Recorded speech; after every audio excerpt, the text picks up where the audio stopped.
In the early hours of June 7, 1992, a brutal and senseless act of violence unfolded on the streets of Camberley, Surrey, England.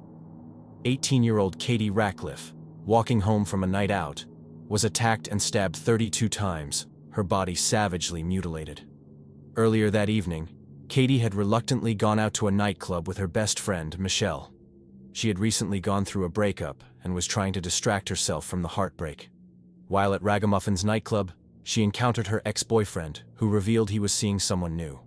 Upset, Katie left the nightclub alone. This would be the last time she was seen alive. The next day, a group of boys discovered her body near Victoria Road Cemetery in Farnborough. Police immediately launched a massive investigation, interviewing hundreds of people who had been at the nightclub that night. The nature of the attack was chillingly brutal. Initially, police believed the perpetrator to be an adult male, likely due to the severity of the wounds and the fact that Katie's genitals had been mutilated, though there were no signs of sexual assault. Despite extensive efforts, the case soon went cold. 2 years later, on June 7, 1994, a 13-year-old girl was stabbed in the back at Collingwood College Comprehensive School. This time, the victim survived, thanks to 5 other students who intervened in the attack. The attacker was identified as 14-year-old Sharon Louise Carr. During the attack, Carr reportedly smiled and appeared to enjoy the violence. After being arrested for the stabbing, she confessed to officers that she had a history of harming animals, including beheading a dog. She was sent to a medical assessment center, where she attempted to strangle 2 staff members. Following these incidents, she was transferred to a high-security facility for juvenile offenders. While in custody, Carr began bragging to inmates about murdering Katie, describing the crime in disturbing detail. When authorities learned of this, they searched Carr's mother's home and discovered her diary.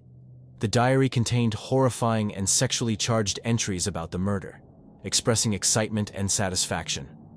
One entry chillingly read, quote, "If only I could kill you again. I promise I would make you suffer more this time. You fucking slag," unquote. In May 1996, after confessing to the murder, Carr was charged with Katie's murder.